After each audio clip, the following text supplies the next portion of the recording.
What is up, everybody? My name is Richard Terrell. I go by Kirby Kid, and you are watching DO Live, a daily stream show in which we talk about game design. But for the past few weeks, we've been doing a lot of different things. We talked about combat a month ago or so. I started working on Enlighten, talked about a feature last night that's about externalizing your methodologies and kind of seeing your brain working out on the screen. But some of the interesting things about Enlighten goes far beyond that, and experimenting in some learning styles and environments I like to call communal learning.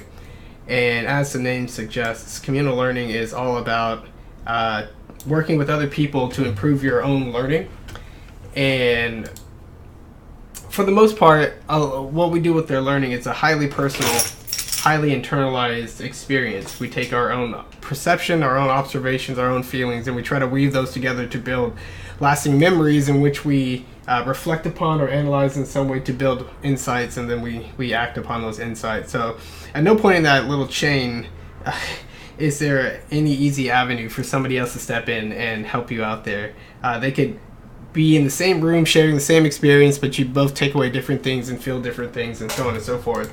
So by the very nature of this experiment, we're dealing with something that's either not very intuitive, natural, or possibly feasible. But it's been something that I've been poking around with, believe it or not, since 2004. But I guess it goes way, way, way, way further back. Marcus and I, my brother, we used to play soccer, and we used to do... We were never on the same baseball team, were we? No. But yeah, like from an early age, a lot of what we did was communal as far as learning. Our first piano teacher was in a conservatory style where a bunch of little kids were all in a room, all on separate keyboards, but we were all sort of in the room together learning at the same time, and a lot of the instructions came in at the same time, and we would have little opportunities to break out and work in our workbooks through the music. Soccer, we were on the same team often enough, and we had the same coach, and sometimes our coach was our dad. So, you know, the learning came home with us, and when we practiced and trained, it was all about being aware of the other players, watching them and their example, and then, you know, giving feedback amongst each other as much as it was getting feedback from the coaches and from the top. Beyond that, Marcus and I were both in the same orchestra in high school, so a lot of the entire orchestra, considering that a lot of kids didn't go home and take their instruments home and practice every night, right? So everything that we learned in preparation for our concerts and our competitions and our events happened in class. So you get to see a lot of learning in that case, where when the director is focusing on a particular instrument or section and it's not yours, you know, sometimes I played Game Boy Advance, sometimes we played Mario Kart, sometimes we played Metroid Fusion or Advance Wars, but you know, sometimes we actually were in our music and making notes and talking amongst our section to clarify things and to improve upon things. And all the time you are watching your classmates, the people next to you, based on their example. And because the chairs were based on skill, based on these chair tests that we had, if your eyes are pointed up towards the director, your eyes are also pointing in on the people that will provide better and better examples to learn from. So yeah, tons of examples. And if you think about a lot of what you go through in public education, almost everything is communal, right? Yeah, most people don't have a public education that's actually a private teacher throughout the whole thing. You're in a classroom. A lot of what you hear is communal. A lot of what the questions kids ask are shared amongst everyone. A lot of your results and your grades are spread amongst the class, right? If the teacher comes back and says, everyone failed this test, I'm disappointed. Well, you know that a lot of people would have to fail in order for the teacher to say that, so you're not completely in the dark here. Yeah, so this has gone back way far. I didn't realize how rare of a thing this is, and how how sort of crucial and interesting and unfamiliar and interesting, and what potential this has. So much of what I've done with Enlighten, which you can see here in the lectures and the lessons that I outline here, explains a learning model. Let's see if I can click on the right number. What do you think, Marcus? 9? No, 8. It's the CMPT system. Where is it? Analyzing thoughts. Analyzing thoughts, number 2. 13. Memories alters perception, the struggle of all learners. I think it's 8. Yeah, I'm just making up numbers. The goal in learning. There it is. Understanding how each part of the CPTM relates to each other.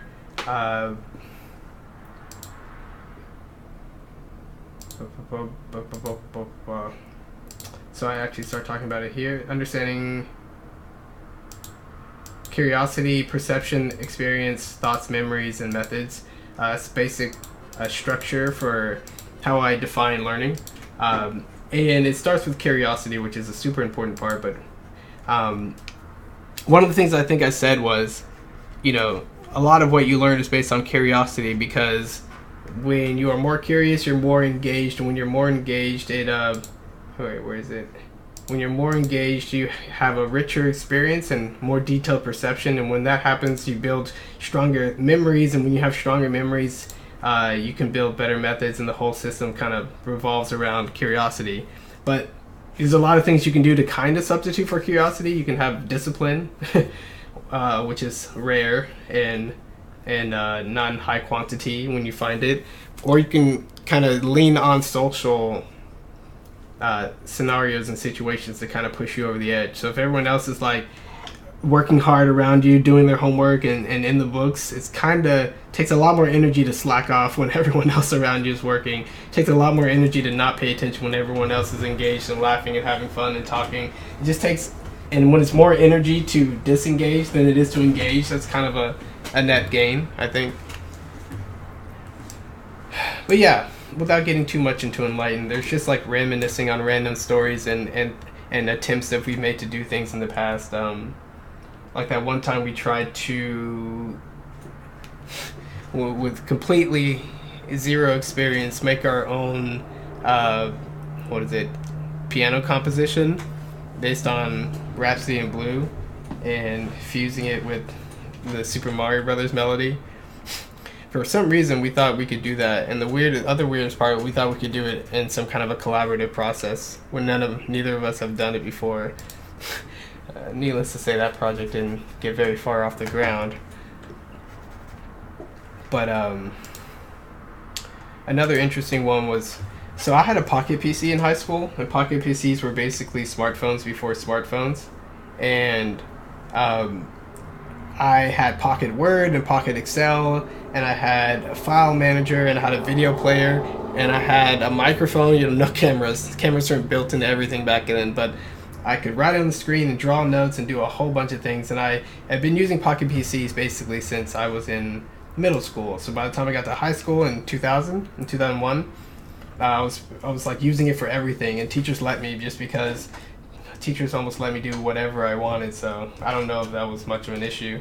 And I used it to study, and I always thought it was interesting, because by the time I got into senior year of high school and we were in history class, I saw everyone around me taking notes on all the same thing. And sometimes these history classes were so poorly organized that it's just busy work. And it's busy work that they want every student to do individually. But we learned at an early age in school that when you work together, it just, again, makes learning easier, and it makes it more fun. And even to the extent of copying each other's homework and doing half the problems and explaining to each other what happened when we were solving it, I think is a better end result than just doing it alone and then struggling and not having enough time because they assigned too much homework and then failing, right? So like, if you want to measure the two halves of the experience and you got to pick one, I'd take this questionable semi-cheating over the failing in their system set up to fail in the first place. But we did a lot of shared work in Latin. We did a lot of shared work in history, where they just assign these really thick workbooks. And workbooks are so lazy. Workbooks are so, like, if you have no other choice and you have no way to generate your own curriculum or material or engage the class, and then just force them to read these workbooks and grade it like it meant everything in the world.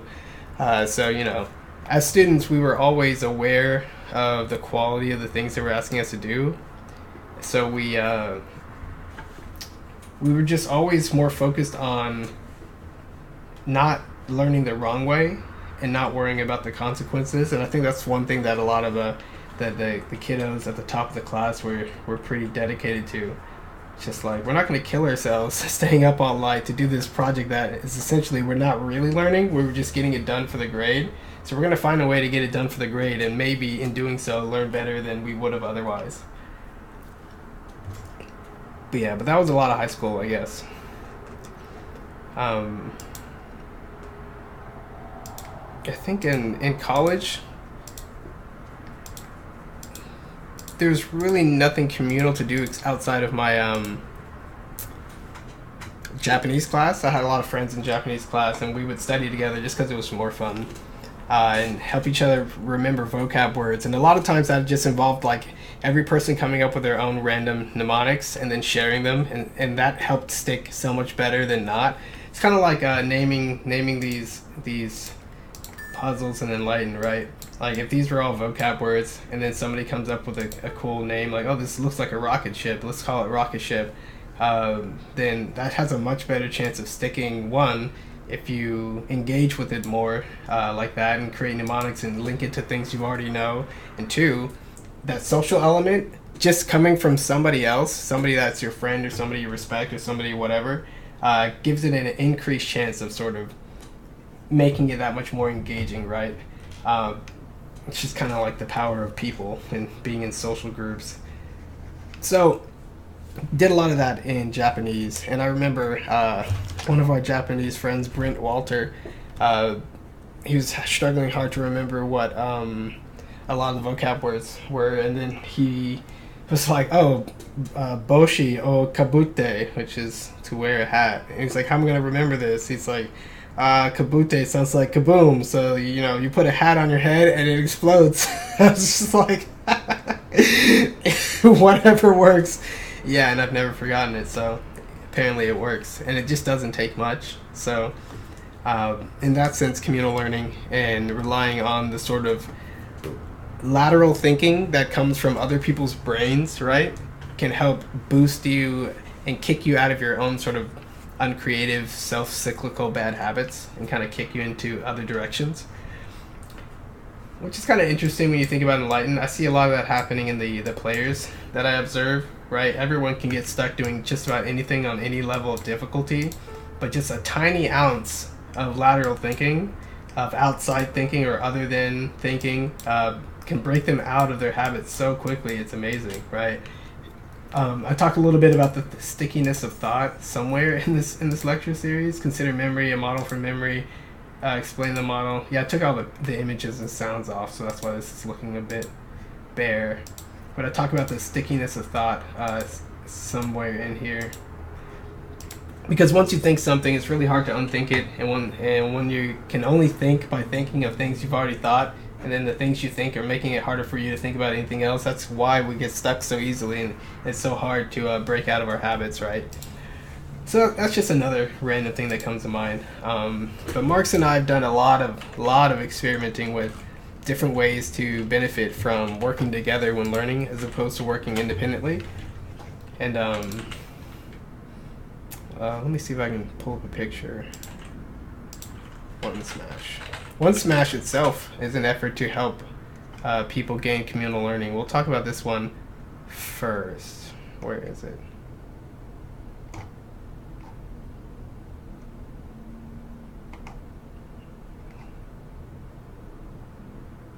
Yeah, it's just a website. Where is my... This... No.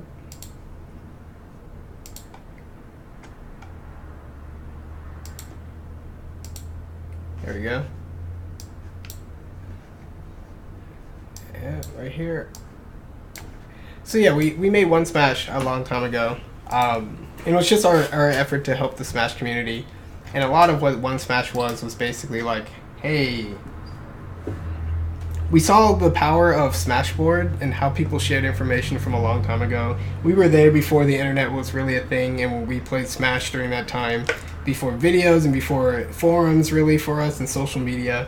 So we have seen firsthand the power of how sharing information can really change the way that you understand and view a game. And now, fast forward 15 years later or so, because, we started competitive Smashing around 2002 and now it's 2018. There's a whole bunch of different social options, but it's pretty obvious that you need some structure when sharing things. It's not just like, oh, somebody shared it with me once and now I get all the benefits. Like, at some point, the complexity gets kind of out of control and you need to organize things. So we made One Smash in order to help people do that. It's got a tech database. It helps people filter things by very specific things. It has a whole list of tech because people just make tech all the time, but they don't even keep track of how much is out there. We kept track of everything in a list. There's 153 different techniques you could probably look up and experiment with. Most of these have videos, like Beefy Smash Dudes, How to Mash Fast, or pivot walking from just individual players, showing off aerial input locking, like all these different things, right? Which is why Smash is kind of a crazy complex game. Sliding pivots, Smash 4 movement option, Bido or Bido, untechable, spirals, Tech 140. Yeah, and this is, we want to really help people sort of, we want to do the work that we could do most easily and most effectively and share it with people that would, just so that they could benefit, right?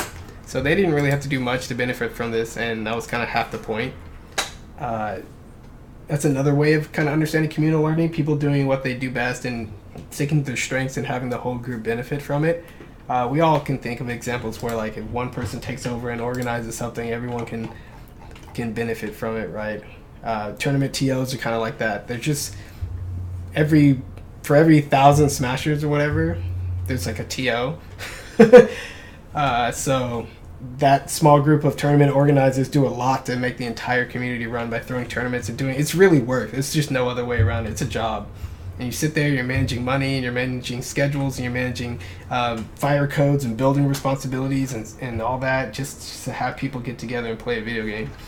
So there's plenty of examples of things like that happening.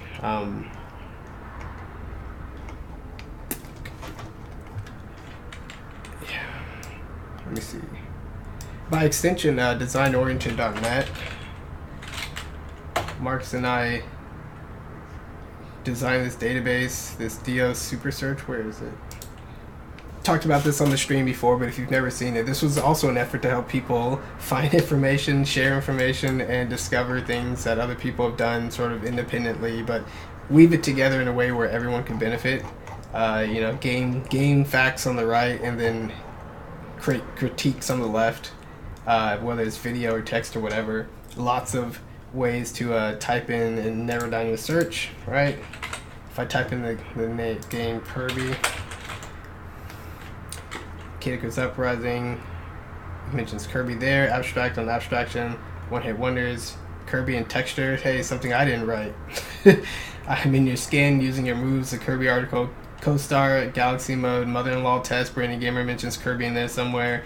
Just what you think you're doing, Dave, Brandon Gamer article. I didn't even know those were in there. That's funny. But yeah, the website works. And then if you didn't know all the different things Kirby could do, there's supposed to be a breakdown of anything that people thought of. Kind of like a way of accessing the kind of information you see in a wiki, but in a way that's sort of cross-searchable, so that even if you search for something very specific, like, parrying, that you would find different examples from different games simultaneously instead of looking directly for the one game you're looking for and then searching through all their little categories. Just for convenience, right?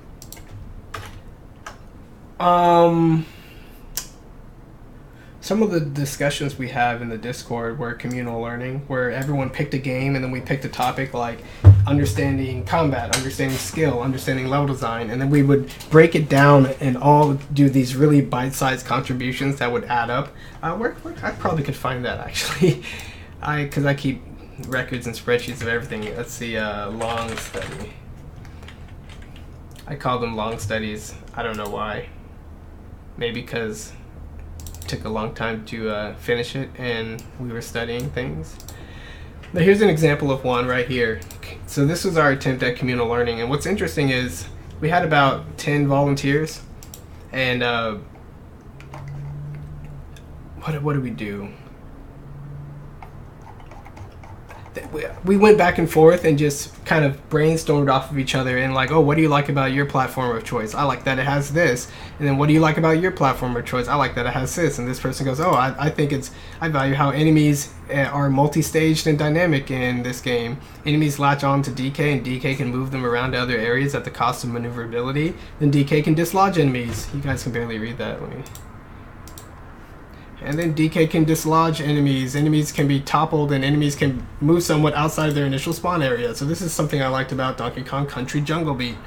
And that made other people think about enemies. And other people say, I value that the bosses work with some of the challenges introduced in their levels, mixing them for their individual characteristics. But for most of these, we just talked about aspects of the game that we liked, and we didn't make it game specific, so that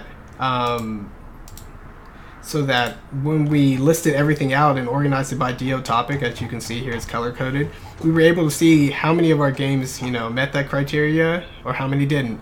Donkey Kong Jungle Beat's here, Mushroom 11, Banjo-Kazooie, Yoshi's Island, Jumping Flash, Crash Bandicoot, New Super Mario Bros. Wii, Commander King, and Elastomania. And you can see the breakdown here. The darker squares are 2s. It was just a simple rating scales. My game 0, or my game has none of this, 0. My game has kind of this, 1, or my game has this, 2. You don't really need to think too hard about it. And even if you're off by a little bit, it's not going to affect the results by that much. But yeah, this was an example of us communal learning, right? A lot of the people who are newer to thinking in this kind of structure were able to more easily bounce ideas off because everyone was just kind of like talking like you might see in just a general chat, but we were doing it in a way that was eventually going to help each other and help us think in these very clear, comparable categories. So we did 2 of these. This is one of platformers. We did another one. I forgot what the topic was off the top of my head. But yeah, keep the data, and stuff like this is just one more example of communal learning experiments that we've done in the past. What's another one?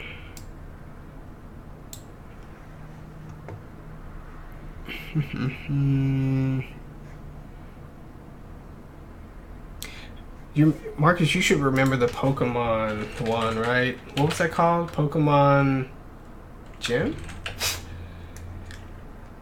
Pokemon Which? Dojo? Oh, we did Yeah, we did it with Matt. Poke Battle stuff. Yeah, like I know I have the data. Poke Dojo. We call everything a dojo. Pokemon Dojo. Doo-doo-doo-doo-doo. Here it is. This is why I love Google, by the way. I do a lot of junk, and if I had to keep track of this in any other way, I don't think I would have. Let's hope they don't screw me over when the robots take over. Anyway, so here's another experiment we did with learning, communal learning. So Marcus plays Pokemon, I play Pokemon, our friend Matt plays Pokemon. And we've been playing since, Marcus and I have been playing since 1998. So that's been 20 years. Yep. We've had some success, gone to some tournaments, won some things, won some card game battles, but we've mostly stopped being competitive until we got back into this online battling system on Pokemon Showdown. And what's really cool about Pokemon Showdown is you don't have to level up your Pokemon, you can give them any item you want, you can make any kind of team configuration, save your teams quickly, share your teams easily, save your replays easily, and all that. We were using also Poke Battle, which was a different battling system that was up and running at the time. So I was like, well, we need to get better at playing Pokemon, and maybe one way we can do it is by every day that we play a match, we log in what we've learned. So Marcus has his column, I have mine, Matt has his. Mine says, my team sucks. I need to get back to the fundamentals. Core, grass, water, fire, and walls. Geez, I don't even have any status on my team anymore, or tricks, or anything. No fun. Fought at rank 1,357, and here's a replay. I don't even think this link works. We're going to try it, because that's what we do. Yep, dead. So then, yeah, we were keeping track of things, and this is how much Matt likes to keep things going. All the way down. No, he kept it going. I had to yell at him. Sucker Punch Mind Games, LOL. You need surf on heal. Oh, so then then we would comment on the replays that they post or the stuff. So I think Matt writes Sucker Punch Mind Games, and then I think Marcus, you need surf on Heliolisk. Watch out for the opponent's forks and pins. This sounds like something I would write here. If you're near death, opponents will often switch up the attacks that they're using on you for additional coverage on potential switch-ins. Heliolisk forgot Parabolic Charge and learned surf. Was that what Matt wrote afterwards? After he changed his team? You can see here something's happening, but it's pretty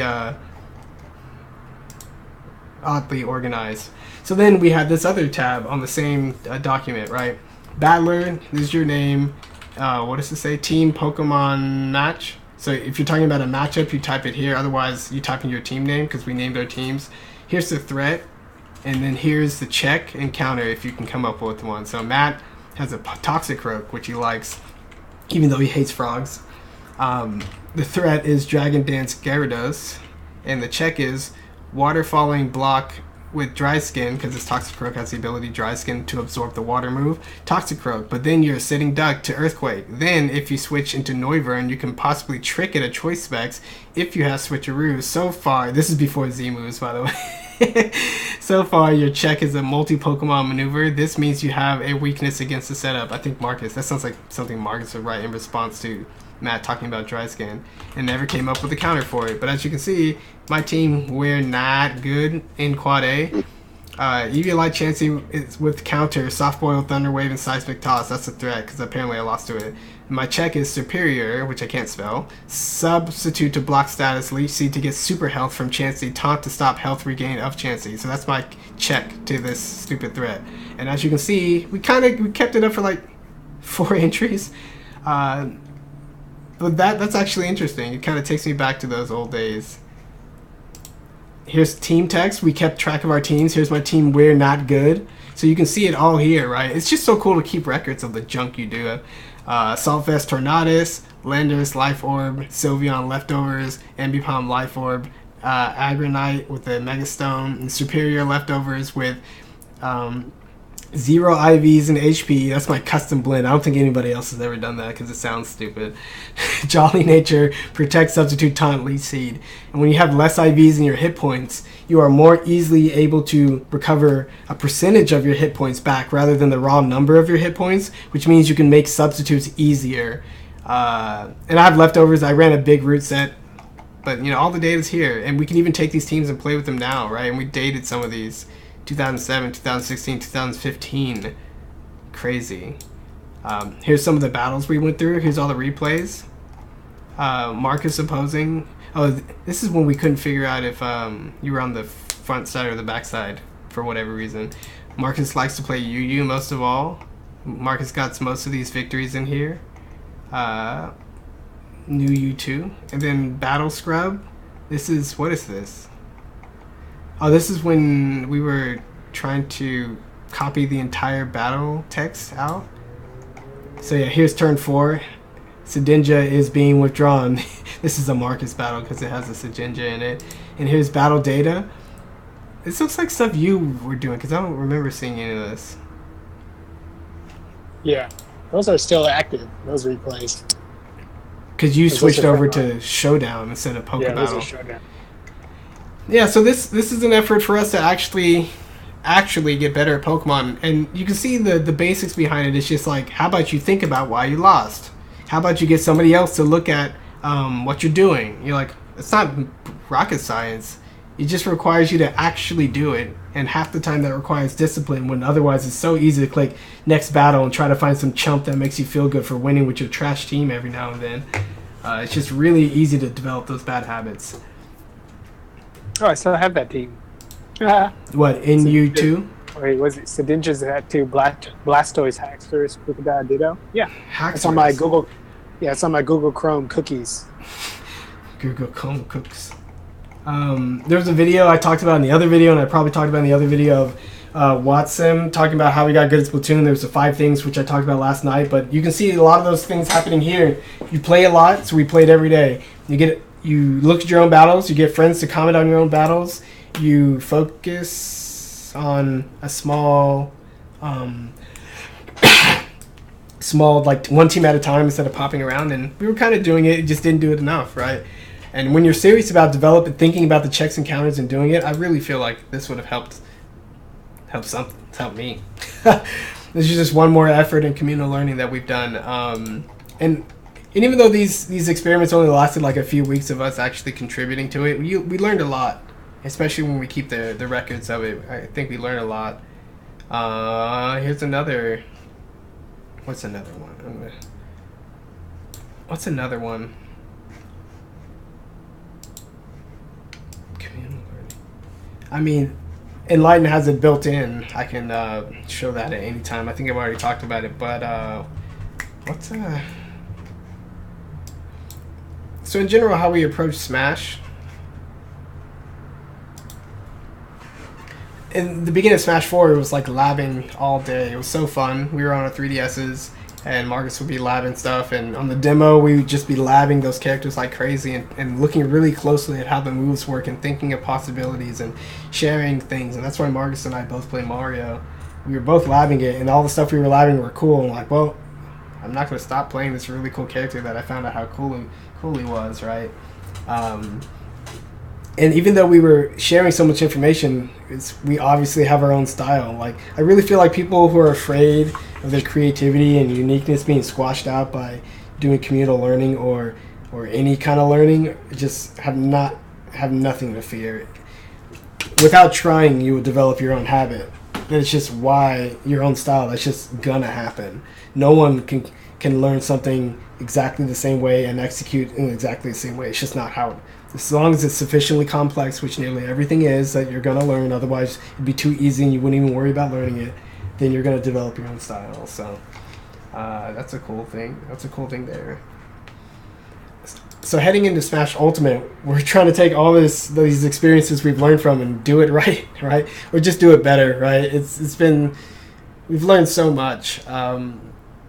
And one interesting approach we're taking now is we're all going to hopefully reach enlightenment and mastery before we go into Smash Ultimate. And based on those experiences, we'll be able to take the data that Enlighten shows you, right? This record data right here, and get some insights about how we learn, how quickly we learn when we get our stumbling blocks, what our expectations are for learning, and better steer how we train and think and practice to focus on only doing the things that will be helpful to winning instead of just like whatever makes me feel good for today, even though it's not good for me in the long run, right? So one of the ultimate goals of Enlighten was to go through a challenging learning experience and walk away with so much interesting data that you can draw new insights from it, insights that you can take with you for the rest of your life or to any other hobby or domain or whatever. And that's the idea. So we're going to try it. We're going to do it. And if it works, everyone else is going to be left in the dust. Z-dust. It says nothing.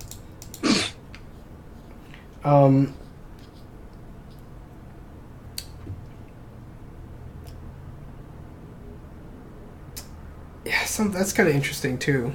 So one of the things that I've been remarking on in the Smash community is how much people are copying each other but not thinking for themselves, right? So there's a thing called communal learning. There's a thing called just, copycatting. And you can take something and do it without understanding it, and that makes you highly susceptible to sort of it breaking down or you being an ineffective executor of that thing and not knowing how to grow it or not knowing when to use it. And I mean, just for all the reasons why people learn things poorly, you could exhibit those if you don't learn things properly. And sometimes watching people play or even just playing a lot of matches and trying to respond to the person you're playing with immediately can easily help you develop those bad habits and bad learning heuristics. So trying to find a balance is going to be difficult. That's the goal, at least.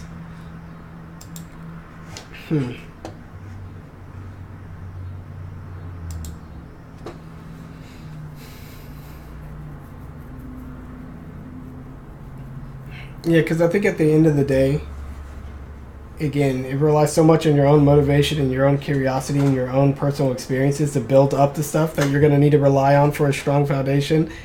That's why you just can't give people your knowledge. You just can't give people your curiosity. You just can't give people your excitement. They got to generate that for themselves. And you can try to set them up to where they don't spend any energy on things they don't need to learn and spend all their energy or focus on the things that will ultimately be good for them. That's usually what teachers do, responding to and taking feedback from their students in order to steer them rather than just like prescribed steps. Like, that's not really how learning works. And any teacher knows that. Knowing that going into all this,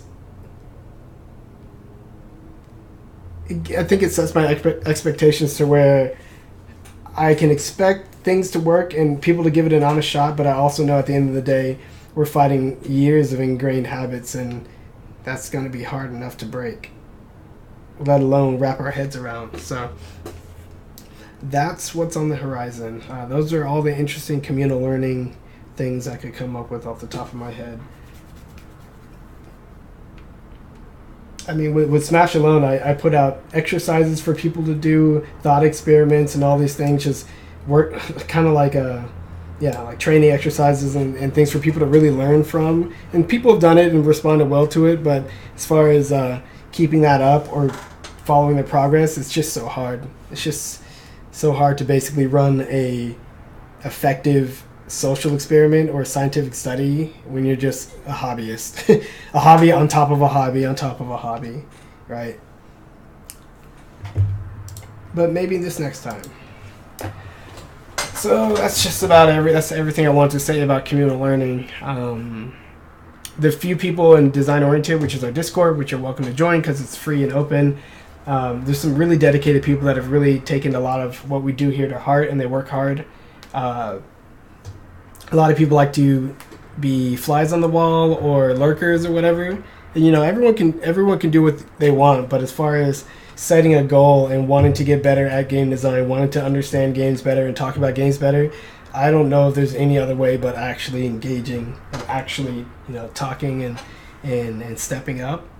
And that's just from my experience of talking to a whole bunch of different people and gamers and developers and critics and everything, right? So, everything that we do here in DO is kind of all wrapped in funneling this grand experiment of communal learning. And basically, at the core of communal learning is basically when humans get together, are we better for it? or are we just kind of wasting our time, right? Are we actually slowing each other down in the goals that we're trying to reach, or are we accelerating each other? And how? Like, in what ways and how can we make that better? Because if we're not helping each other, man, that's depressing. And that's a perfect note to end off on. So, until next time, stream. Later.